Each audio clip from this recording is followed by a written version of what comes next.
those kids, so well, just threw us in with a bar of soap and let it happen. So. You don't tell anybody we won't.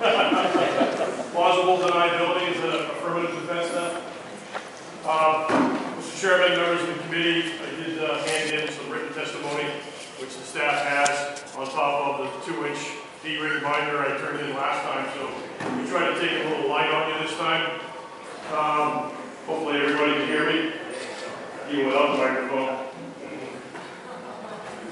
Basically, some of the things have already been covered by George Peterson and others, in that, you know, the so-called Massachusetts success story of gun control is actually a myth.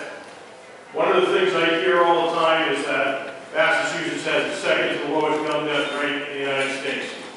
And the only way we actually get to that number is if we include the number of suicides by guns in Massachusetts.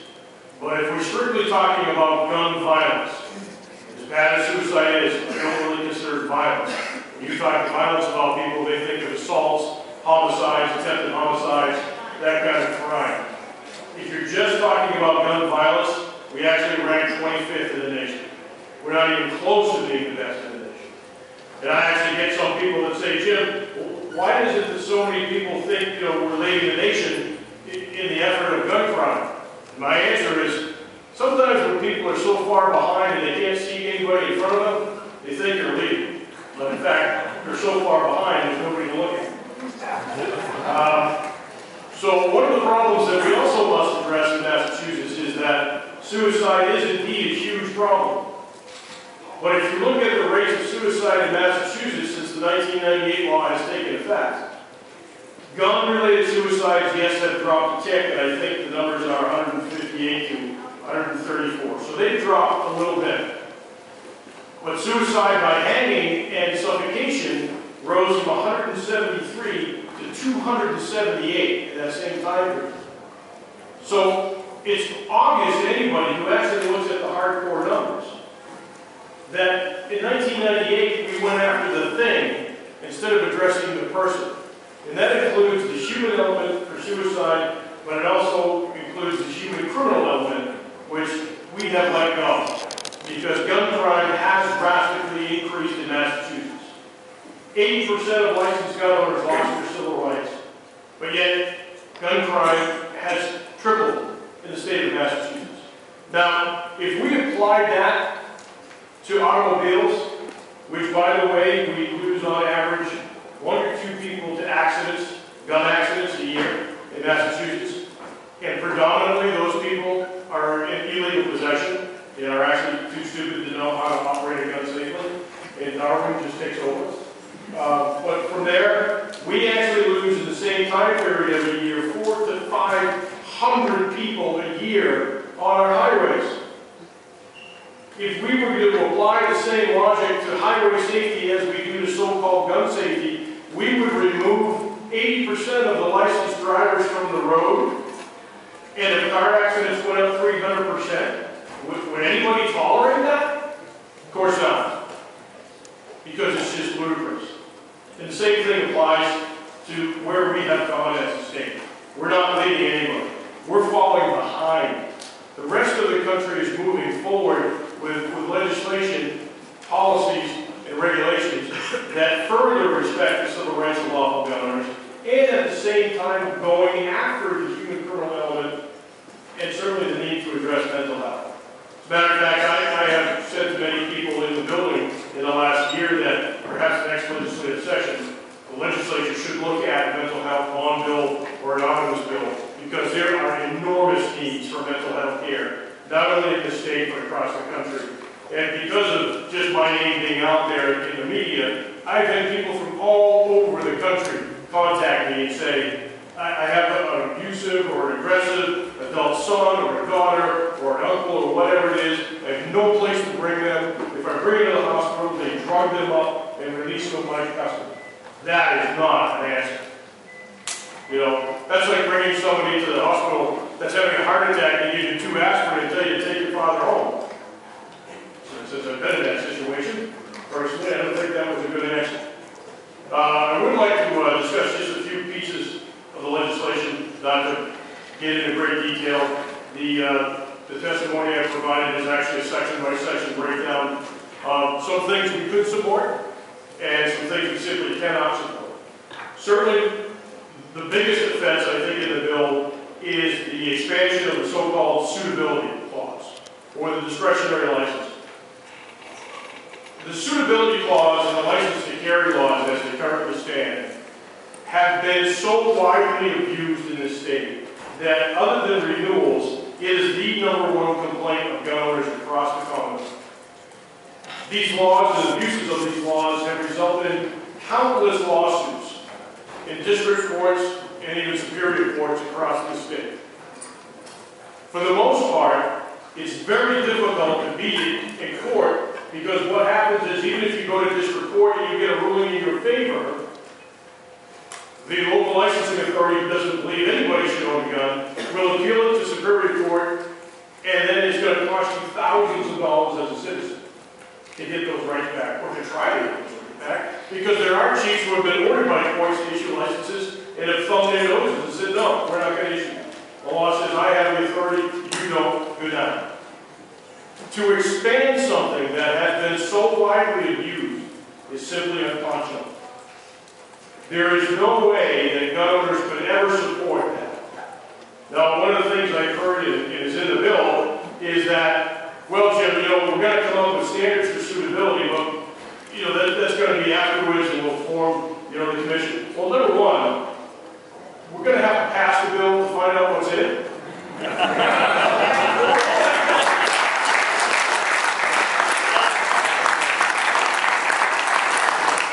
Seems to me I've heard that before. Number two, in the legislation, it says that EOS, together with the GCAB, the Gun Control Advisory Council, and the Mass Chiefs Association will come up with a standard.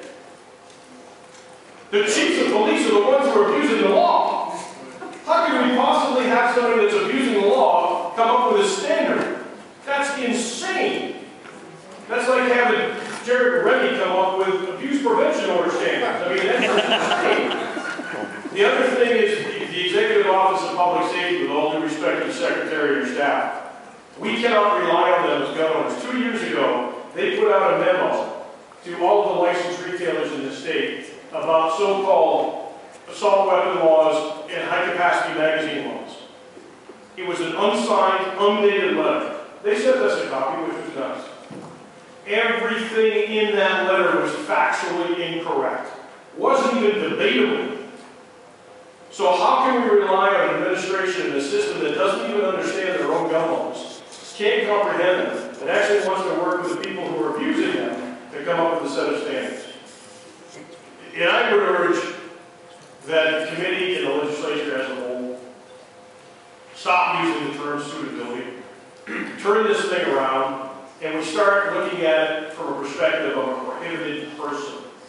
It is not incumbent upon any citizen of this country or this Commonwealth to prove their suitability to any government entity. That is insane on its very feet.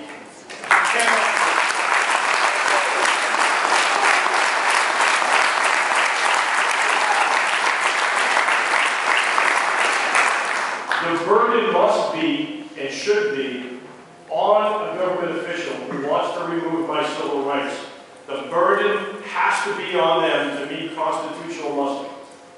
If indeed we want to set up a system where above and beyond the statutory disqualifiers, and I'm sure we'll even argue on what those should be, that a local licensing authority says, I know X, Y, and Z person, they should not own a gun, then the burden is on the government to bring that before a judge, present the evidence, due process, a finding of the facts, and then go from there. And if that's the case, then fine. You've had your day in court. But I will say this also, that I've heard all kinds of testimony today, and I've talked certainly outside of this room, about the fact that chiefs, law enforcement agencies, whatever, are concerned that they have used their suitability standard to deny somebody a license who they say shouldn't have a gun, even though they've never been convicted or adjudicated as mentally ill. Can anybody talk about that? We should be able to get this one real easy. Can anybody actually show me a single instance in Massachusetts where somebody has been granted lawfully issued FID that has gone out and committed harm to themselves or others or committed mass shootings. And as far as that gentleman in Washington, D.C., that so-called passed background check, well, he also passed DOD check, DOD security checks, safety gates, cameras, and everything else that got on that base and did harm and should never have been allowed to do that. Are we seeing any of that in Massachusetts? FID cards have been around since 1968. So if we're actually looking at solving a problem that doesn't exist, or if it does exist, we should all know of hundreds of issues where FID card holders across the state have been issued. And so far, they just have not. And that's pretty clear. Mr. Chairman, I could certainly go on for a long time, but I will end to this, and I'm like George kept saying, we really hoped that when the legislation came out, that we could get behind something and support it from the get-go. We are really concerned about the mental health issue, very concerned about the criminal element. That's why we have filed legislation about creating task force within the state police to join forces, to go after these people that are harming our kids, that are recruiting our kids into gangs, that are trafficking guns. Go after them, hammer them. They're not our people. We want them off the streets. Sadly, we couldn't do that because language was put into this bill that the drafters had to know. We would have to fight tooth and nail. I would urge the committee and the legislature to go back to the drawing board a little bit, craft a piece of legislation that addresses the next check, which we should do. Address the mental health a lot clearer than this, because there is mental health language in here, but it's contingent on funding. If the funding doesn't exist, the solutions don't exist. And go after the human criminal element that is killing our kids. Period. Craft a piece of legislation where everyone in this room, can you imagine, I mean it's a little bit diminished now, if everyone in this room could have stood behind that piece of legislation, stood on the front of the State House together and said, we're going to do this. We're going to fix mental health, we're going to fix the next, and we're going to go after the human criminal element, and we're going to leave lawful gun owners alone. Imagine what we could do if we were able to do that. And if we need extra money for the state police to create a criminal firearms and trafficking division, hell, let's all get together, spark it, and grill, make some margaritas, and raise some money. Let's go get it done. Thank you very much.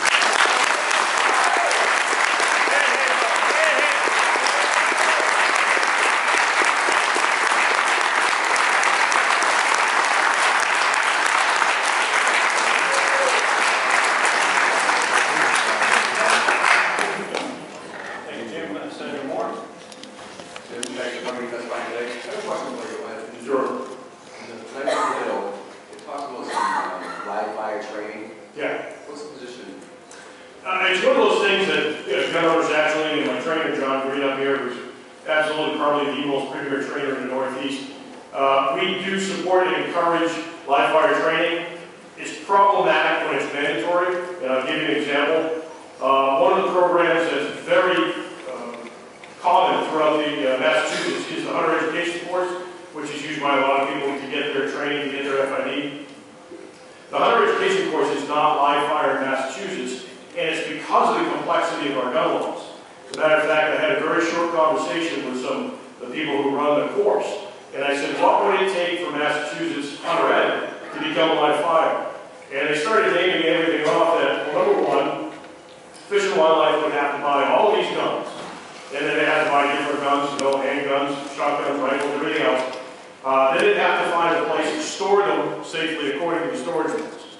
They would then have to get the permits to buy bulk ammunition, if they could buy it. And of course it's very expensive now. And then they would have to get the fire permits to store bulk ammunition, which are very complex in Massachusetts. And then they would have to very carefully somehow craft policy that would allow them to circulate the guns and ammunition amongst their volunteer instructors. Because by federal law, hunter education has to be all volunteer, and they cannot charge a fee for it. That money comes from actually what's called the Pittman-Robertson Act, which is excise taxes on guns and ammunition. It's fed through the federal government and then distributed to the states. So that would add a huge complexity to that. The other thing in the training issue is, and at some point we'll have to address this separately, is the section on training has been completely rewritten. As a matter of fact, it takes out the recognition of the nationally recognized and accredited firearm safety organizations, which have predominantly done all the training, and also puts in place some kind of suitability, where the colonel of the state police can certainly use the suitability clause to determine who trains.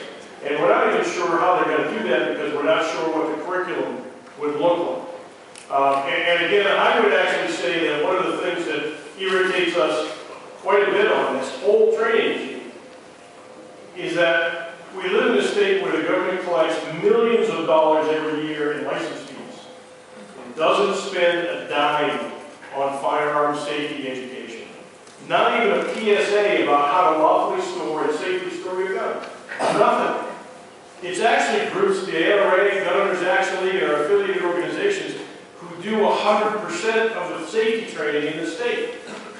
And yet, the government, who doesn't even want to participate, wants to come to us now and say we're doing it wrong. Are there enough locations across the state that they're able to utilize? Well, that's another point of case because especially like higher education, all of that is classroom.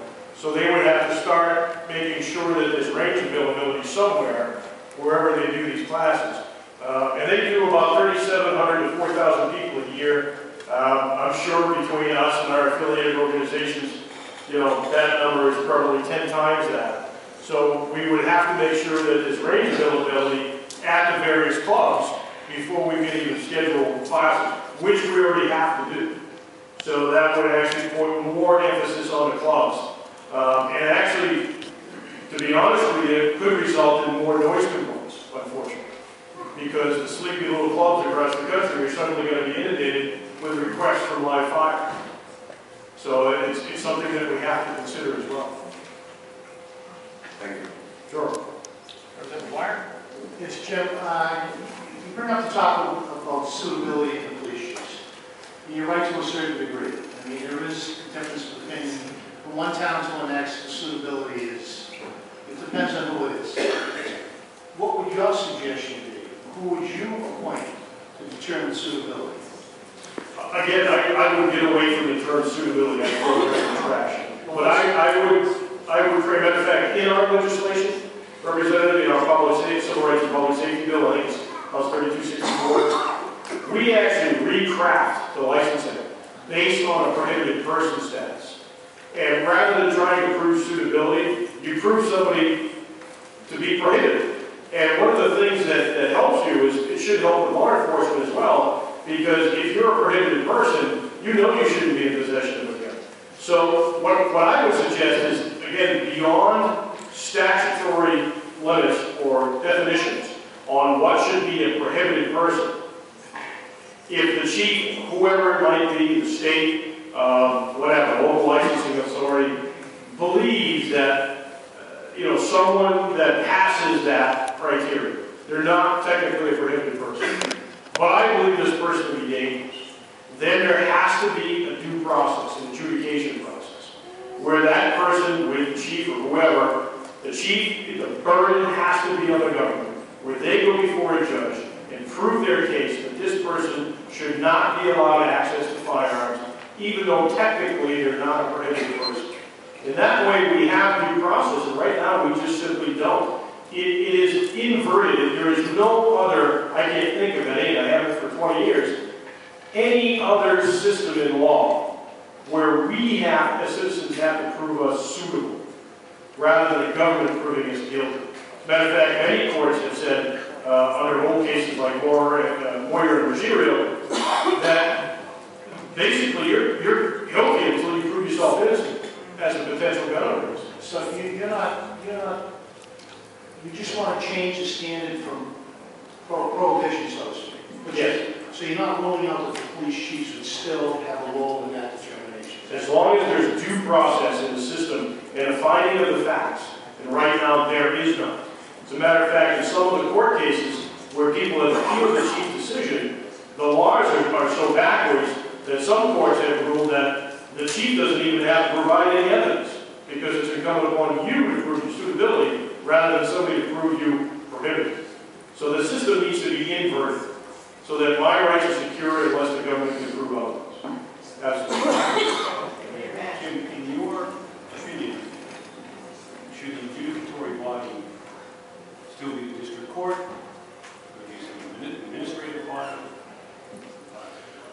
Well, it's kind of interesting because certainly, you know, if we look at a court, one of the things that it is possible, at least if it went before a court, is out in California they actually have a law, and I think we have something similar, that if you go before a court, especially when you're dealing with mental health issues, the court can actually look at your situation and say, you know what, we think we need to appoint a guardian in your situation. Not just for guns, for everything. Whether it's financial, whether it's car licenses, whether it's anything. As far as, I guess you call it a citizen panel or a commission, we already have in Massachusetts the Firearms Licensing Review Board, which we established in 2004, which has been pretty effective. The problem has been that they have no authority to override the chiefs. Now, we've had people that have had so much support to have things overridden that the chief has driven them to the hearing. So you know you get the support. But even though this Firearm Licensing Review Board can recommend, yeah, okay, you've only had one issue in your life, it was a misdemeanor, it was stupid, it was 40 years ago, we recommend that you be able to get your license. The chief right now still has the final say, and they can just say, no, I'm not doing it. So if we went to some kind of panel like that, there would have to be some things worked out. And certainly, again, there has to be a finding of the facts, there has to be due process. The burden should be on the government to prove their case. So something like that could certainly be set up. My only thing that sometimes we push towards the adjudication process is that it has the enforcement of the law. And right now, we're not even sure under this bill, even if they came up with standards for suitability, if it would have the enforcement of law. Because the chiefs have still said, yeah, okay, we're going to come up with a standard, but it's really just a guideline. Well, where does that bring us? That doesn't help us at all. Because, again, if it doesn't have the enforcement of the law, then why are we wasting our time? Thank you, Jim. Any further questions, Bill? Thank you.